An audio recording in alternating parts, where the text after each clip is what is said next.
जिसे नुकसान उठाना नहीं आता उसे नहीं मालूम फ़ायदा किसको कहते हैं, उसे नहीं मालूम। तरबियत सिखाती है कि जितना दामन है बस उसी में जिंदा रहना सीखो।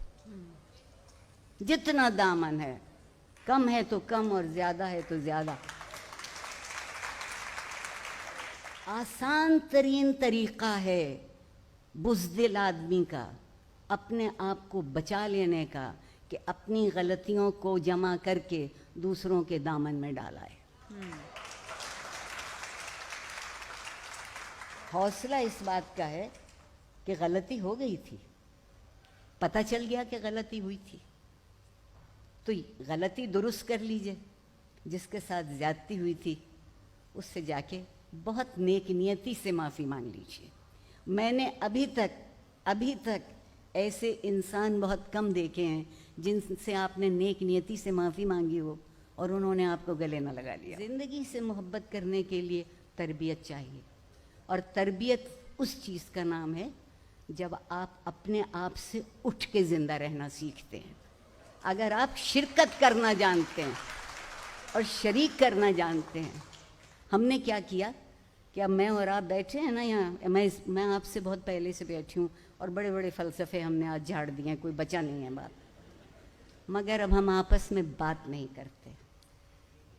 मुकालमा ख़त्म हो गया हमारे दरमियान से। कितनी बातें तो मुकालमे ही में तय हो जाती थी।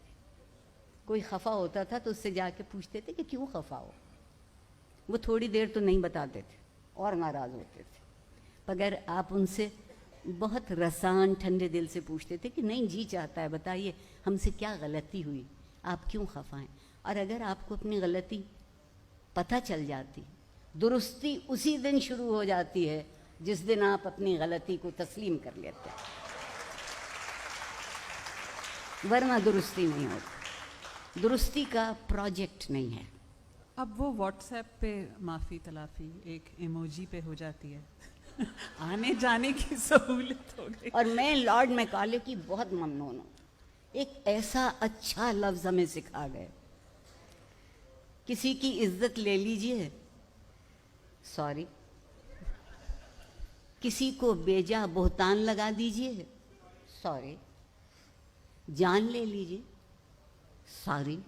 मैंने एक साहब से कहा था कि कुछ नहीं तो आधी कह दिया करें।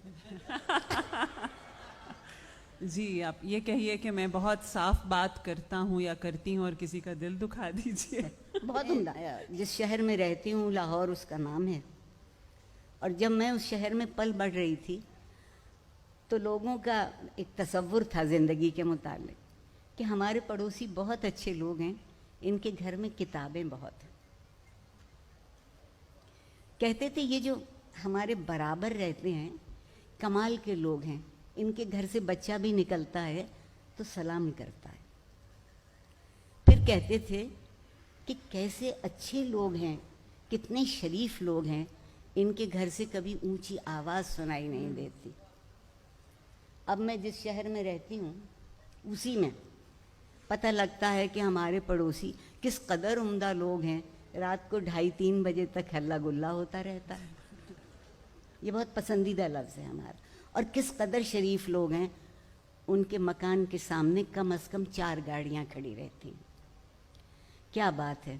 कभी शराफत, आपके हुस्न सुलूक और जिसे आपने फ़लसफ़ा कहा, उन बुनियादी कदरों पर यकीन का नाम था। अब शराफत गाड़ी के नए मॉडल का नाम है। और ये इंतखाब हमने खुद किया है। इसमें कोई सहूनी, कोई हिंदू, कोई यहूदी साजिश शामिल नहीं है, क्योंकि आम तौर पे हम जो कुछ करते हैं उसमें यही साजिशें शामिल होती हैं। आप सोचिए कि हम खुद को कहाँ ले आए। हम अनमोल लोग टकों टकों के दाम बिकने लगे। हम अनमोल लोग। आपसे जब मैंने ये पहले पूछा कि आप कोई ख़ास बात करना चाहेंगी जब हम ये गप लगाएंगे आज के सेशन में, तो आरफा आपा ने कहा कि हाँ, मैं तालीम और तरबियत के बारे में बात करना चाहती हूँ कि मेरे दिल के बेहद करीब है। तालीम को सुनकर तो सवाए डिग्री के और वो जाली डिग्री के और तो कुछ भी जहन में नहीं आता। बहुत अच्छा किया, मुझे रुस्वा करने को यही सवाल काफ़ी है। तालीम, मैं बहुत संजीदगी से बात कह रही हूँ जितनी मेरी समझ में आता है। तालीम मेरे ख्याल में रास्ता है। हम तालीम को मंजिल समझते हैं। इल्म मंजिल है, तालीम रास्ता है।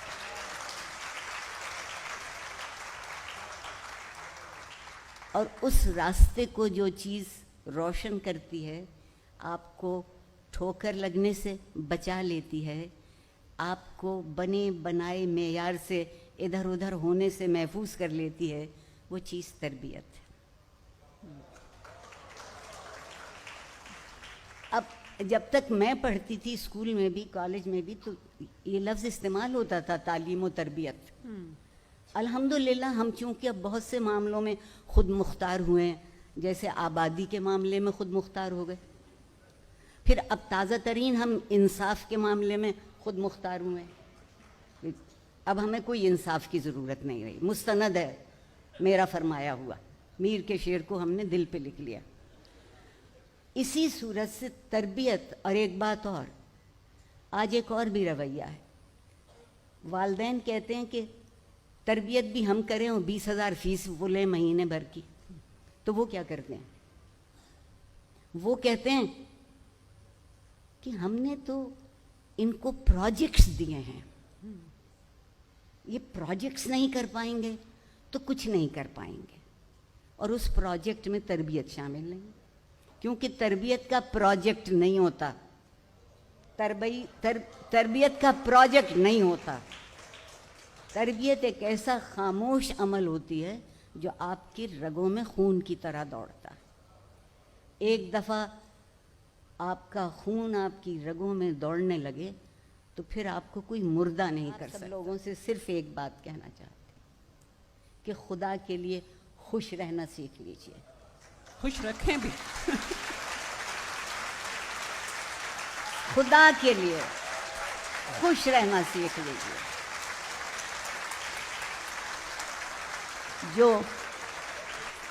जो खुश होता है वो मुतमईन होता है, जो मुतमईन होता है वो अमल करता है, जो अमल करता है वो बामुराद होता है, और जो बामुराद होता है वो सुरखरू होता है। बहुत शुक्रिया।